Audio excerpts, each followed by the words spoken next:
Hi guys, RP Gamer here, and welcome to another RP Ramblings, where I try to talk coherently for 10-15 minutes.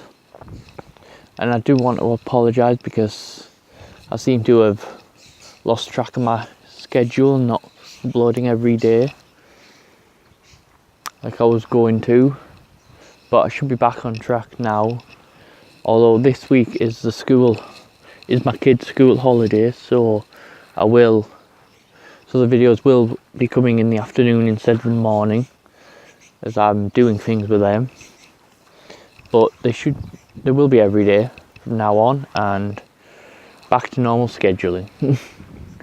So today I wanted to talk to you all about recurring enemies, recurring villains, antagonists, because we all agree that when done right, they're a cool idea. They're awesome. They work awesomely to have the villain escape at the last minute, like the old kids cartoons, like Skeletor running off saying, "I'll get you next time, He-Man," or all those cartoons where the villain would just get away at the last minute to set up another episode or another season. But in our campaigns, although it's a cool idea, it's not something which you should aim for. I don't think it's not something you should set up your villain with that in mind.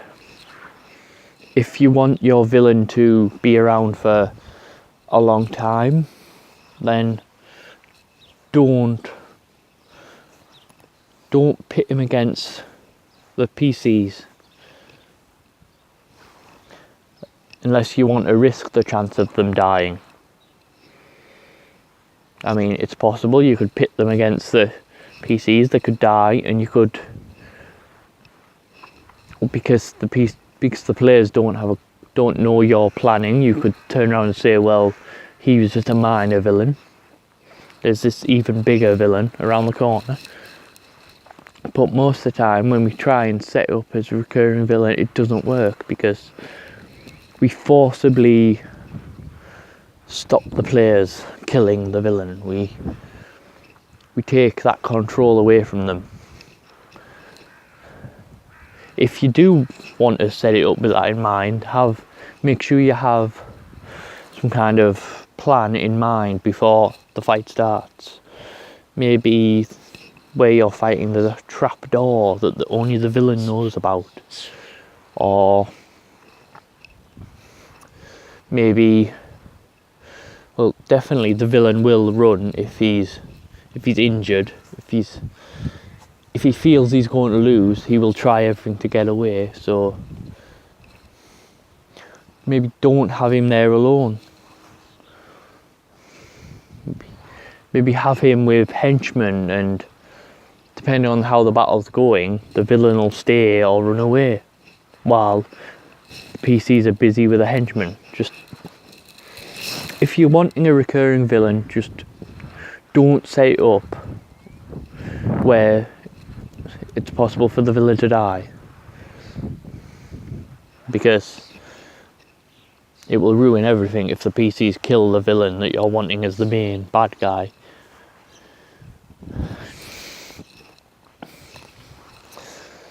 I mean, a spoiler for an upcoming session of Twilight of the Gods, when we get round to running it. Schedules are a bit busy at the minute, but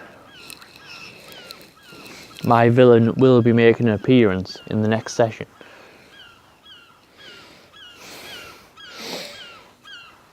Now, I'm not going to say how he'll make the appearance, how he'll escape from the PCs without threat of being killed, or how he'll interact with the PCs, but it will appear to at least the viewers and the players. And that's another way you can bring a recurring villain in. Show show it to the players without, don't have to show it to the player characters, show it to players, do like kind of cutscenes or such, where the players and the viewers, if you're doing it online, get to see and experience the villain without the characters seeing it. You do run the risk of metagaming that way, where the players possibly figure out what class the villain is, what race, and then using that in character when they finally face it. But if you want Matt Click during his, well, what do you call it, season 1 Provokers campaign, he did that quite well. He had the main villain appear in a cutscene, a brief cutscene. Well, I'll keep calling it cutscene because that's the closest analogy we have to it, and that worked really well. Didn't reveal too much about antagonist. I mean, you do have the fact that they fought the antagonist in the first session, but we'll skip over that bit. Yeah. Also, with recurring villains, they don't have to be the main villain that's recurring. That's the recurring one. The main villain, the party could never meet throughout the entire campaign, and then all of a sudden wallop right at the end, the main bad guy. As long as that works, as long as it's led up to, as long as there's some hint that there's a bigger bad. Don't just pull out from under him and say, you thought this wasn't the big bad after all, there's another one here, which so many TV shows and movies do. But you can do it that way, have one of the minor villains as a recurring one. I mean, one of my favourite games is Breath of Fire 4. That is an awesome game. I mean, awesome. And not Breath of Fire 5. Breath of Fire 5 I didn't like. Cool concept of like every time you die you reveal something new cutscene wise. And that, but I just didn't like the limiting on the dragon form. And anyway, that's another video. I could talk about ranting about games. No, what I want to talk about is Breath of Fire 4. There's this minor, and I'm talking minor. He's an underling of a minor NPC, so he's a minor NPC. And you have to go find his boss, meet with his boss to progress the story, but he kind of gets in your way, stopping you. He's like the bodyguard, topless bodyguards, like they all are in JRPGs for some reason. They're all muscly, topless men. Don't want to question further into that. But he decides he fights you, and obviously you beat him. I mean, the music's cool. That's the surf music. That